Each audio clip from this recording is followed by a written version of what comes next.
Now let's take a look at Lake Pontchartrain in Louisiana. This is the longest bridge in the world that runs continuously over water. There's longer bridges, but this is the longest one in the U.S. and again, the longest one in the world that runs continuously over water at 24 miles.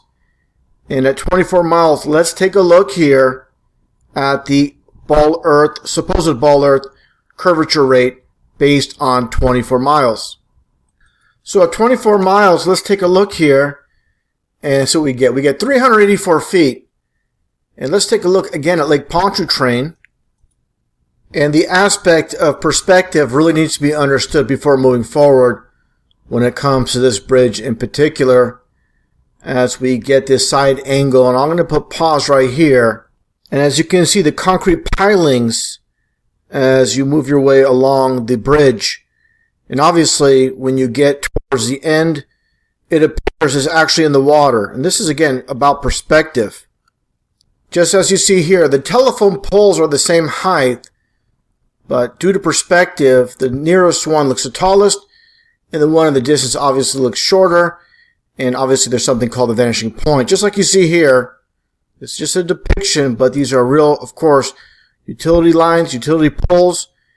And obviously the one closest looks the tallest, the one in the distance looks like it's going down. It's not due to curvature, it's just due to how the human eye works. Again, perspective. Just like the sun, how it works in the sky. It doesn't sink per se, it's just due to perspective and how the human eye works. It remains a constant height, and as it circles above the flat earth, due to perspective, it only appears to go down, when in actuality the sun never sets. And take a look at this footage out at sea with a digital camera zooming in at the sun when it appears to be setting, and you zoom in and it comes back into full display. This shows without a shadow of a doubt that the sun doesn't actually set. It's just due to perspective, like I showed earlier. Clear as day.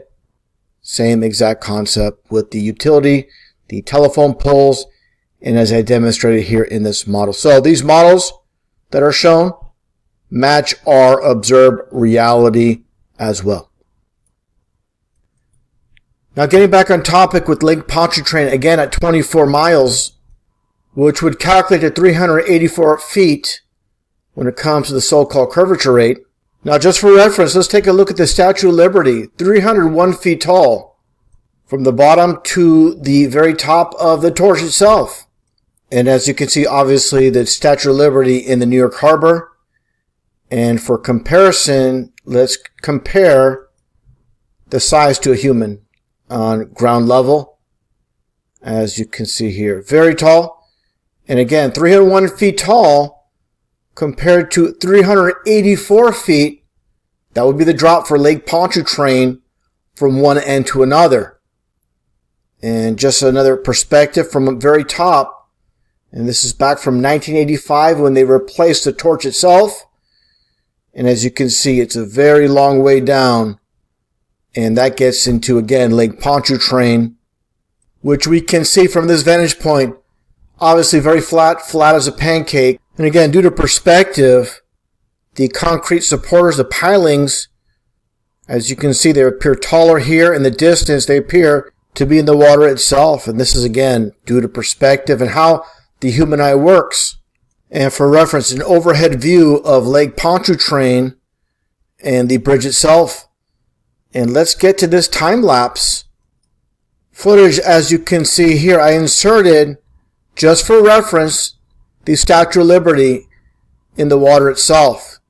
Now you tell me, is there any deviation in the bridge itself that would quantify 384 feet of curvature? Again, the Statue of Liberty itself at 301 feet, and all we see is flat water. And this bridge, for the most part, there are peaks and valleys, as you can see right here. And that's not due to the so-called curve of the earth. That's just based on the bridge construction itself. And I guarantee you, if you ask the engineers who constructed this bridge itself, if you ask them, did you put the curvature of the earth into consideration when building this bridge, and they'll look at you like a deer in headlights. they'll have no response whatsoever because they obviously do not calculate the so-called curvature of the earth when they constructed this bridge. And again, there are some peaks and valleys in this bridge. There's ups and downs, but nothing in the realm of a 384-foot drop when it comes to the so-called ball earth. I'll play this a little bit more. Again, this is a time lapse, obviously, but this is a 24-mile bridge, so it's going to take a little bit of time to get to the very end, but we're getting there. And again, no way there's nearly a 400-foot drop from start to finish. Flat as a pancake, no doubt whatsoever. We live on a flat earth. Not only that, it's obviously stationary, God created, and again, unfortunately, the majority of society has been brainwashed, blinded by science, and anytime you present the truth, no matter how objective the proof is, it'll be denied, it'll be ignored, because that's how powerful the programming is.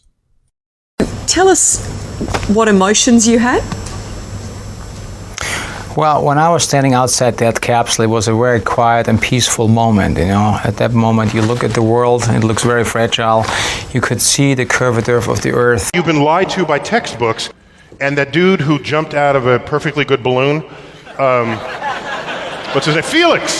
Felix Baumgartner, he would have been about 2 millimeters above the surface of this globe. That's his edge of space jump.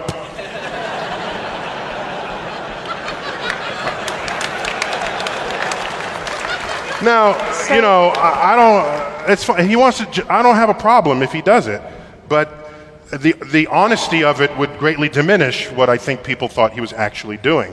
And not only that, they made sure to photograph him standing there with a really wide-angle lens, which curves horizontal lines. Right. So in the photo, you see this curvature of Earth's surface, and he said, "Wow, he's in space. Look at that." You could see the curvature of the earth. No, he's not. At that height, you don't see the curvature of the earth if you are 2 millimeters above this beach ball. You just don't. That stuff is flat. That stuff is flat. That stuff is flat. You've been lied to by textbooks.